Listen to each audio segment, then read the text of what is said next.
When we talk about backing up a tractor trailer, it's all about practice. So let's see if today I will have an opportunity to show you in reality what I've been showing you on the board in theory.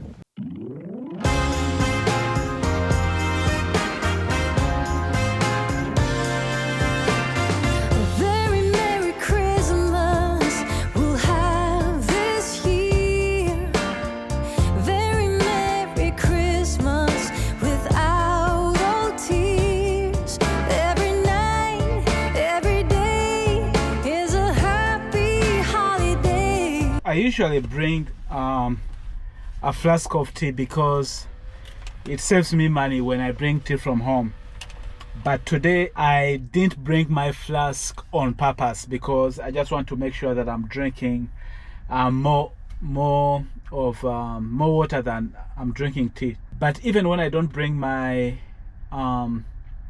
my flask, I always bring my cup, because when I'm buying tea or coffee, I buy it as a refill instead of paying full the full amount for like a cup of coffee or a cup of tea. They charge it as a refill, which is cheaper than buying a cup in those paper cups. But today I forgot my cup on the table. I had it, I put it on the table, but as I was picking up my other stuff, Merry Christmas to you.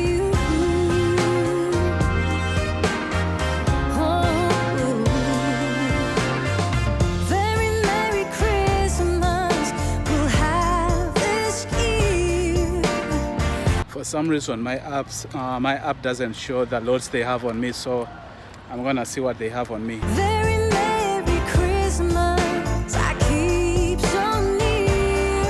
Every line, every song, every friend that comes along. A very Merry Christmas to you.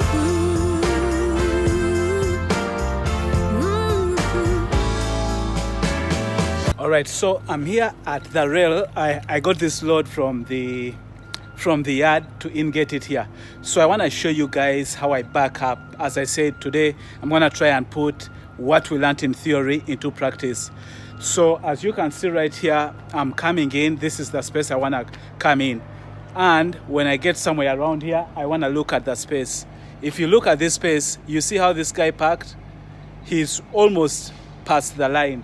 So I need to pay attention as I back up in there, because it's just almost in the line, right? So I know that I'm going to be very tight on this side, which means I have to bring my trailer as close as possible to this trailer so that I don't hit that trailer. And you remember I told you the space. If you look at I don't know if you guys can see, but if you look at the space that I leave when I'm coming in, I leave some space from these trailers right here to where I am. I'm gonna leave some space, so I'm gonna come in like this, and when I get somewhere around, I kind of just measure it. When I get somewhere around here, I start to go that side, but I don't go very far away. I'm gonna end up somewhere like there, and then slowly start backing in. When I'm starting to back in, the things that I'm paying attention to are my tires, looking at them as a line, and this line right here, this line. So I'm gonna try as much as possible to make sure that my tires are on this line.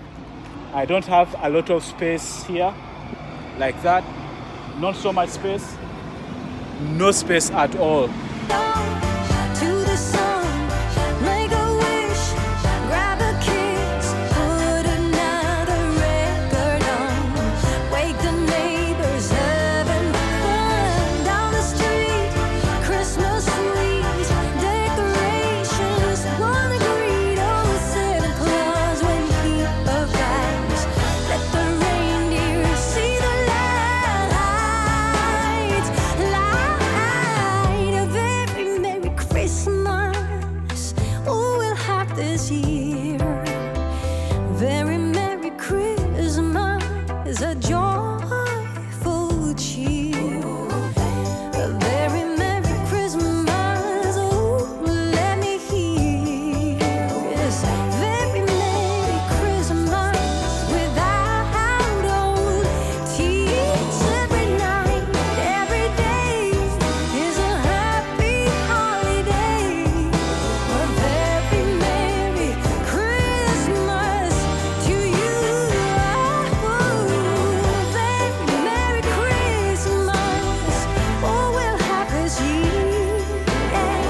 So this is where I've ended up. As you can see, it's tight, and if you go on the other side, it's pretty tight.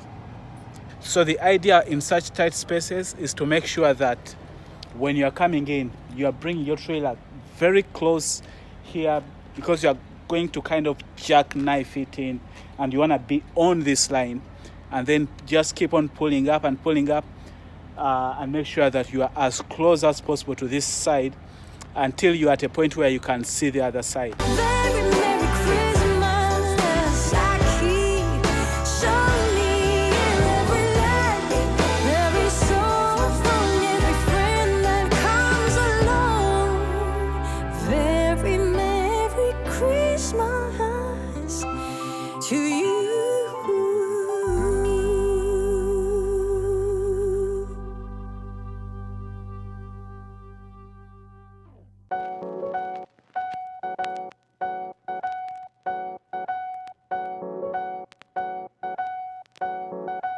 Okay, so we have another opportunity again to do our backing.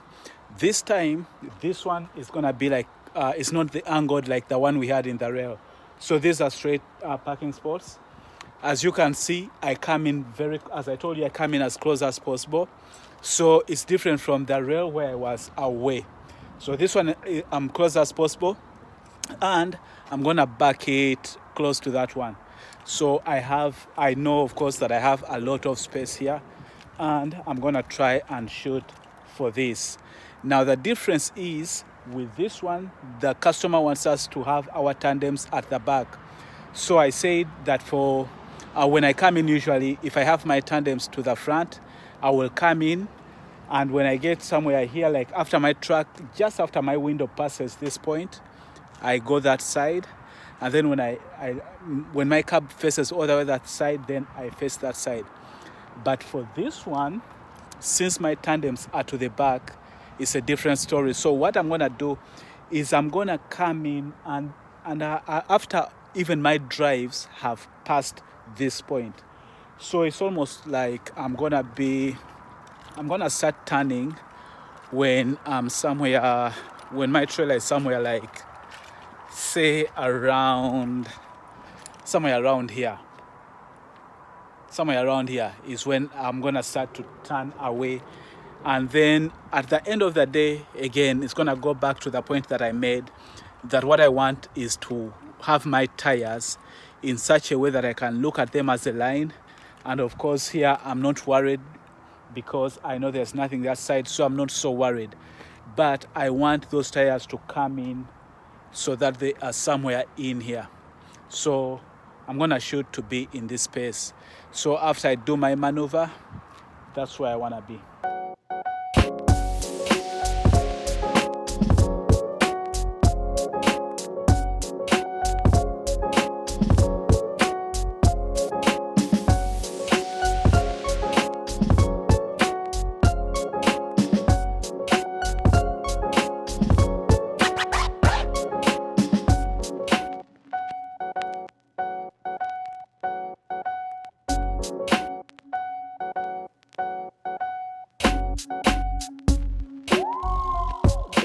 So the other thing that is worth mentioning is that always take it slow. Don't be in a hurry, take it as slow as possible, because the slower you go, the better is, because you're going to be looking at that line to make sure that you are getting into the space that you want to.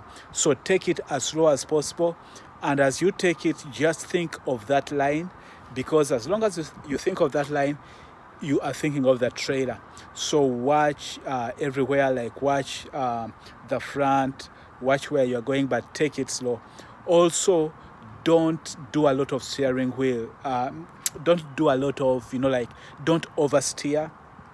But again, as I said at the beginning of the video, that it all comes back to practice. So don't oversteer, because sometimes you may find that you want your trailer to go somewhere and you overdo it. So take your time, take it slow, and just look at the trailer to see how it responds to every turn you make.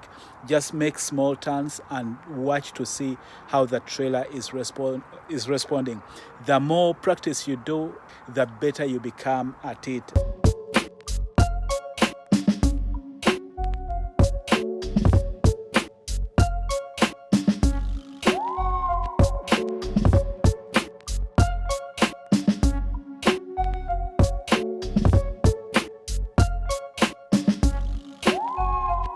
So you guys that live in other states or other locations, do you know if Flying J and Pilot still provide tea bags at the truck stops?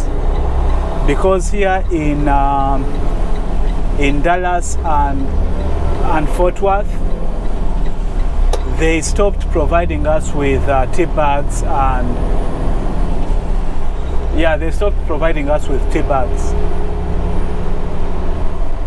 Whoever gave them that advice gave them the wrong advice.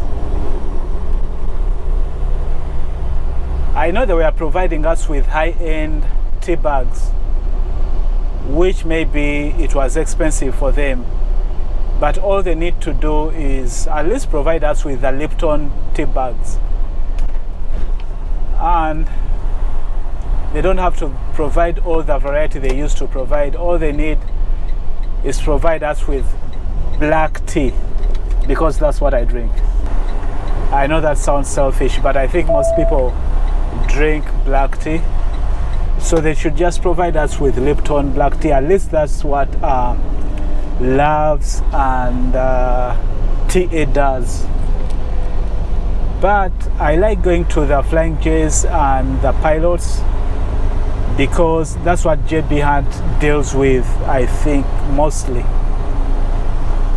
So I feel bad that they no longer provide us with tea bags, because right now, instead of going to Flying J, I need to stop by here to get me a cup of tea. As I said, I didn't bring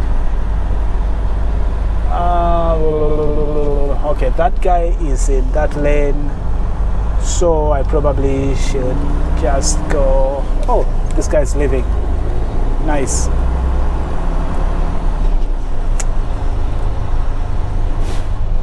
So I'm gonna get myself a cup of tea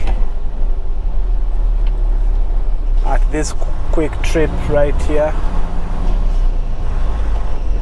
because I need it.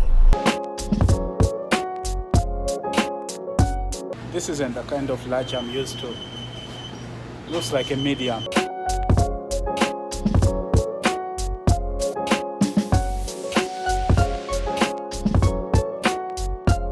It's all gone. I need 4 pumps. I like my tea hat, but I'm not sure if this is going to work because this looks like a flimsy cup. It's too tall. Plan B.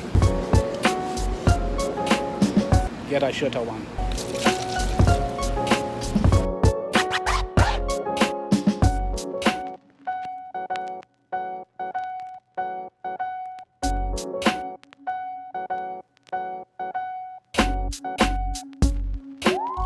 In 1/2 mile, arrive at Amazon Dallas on the right.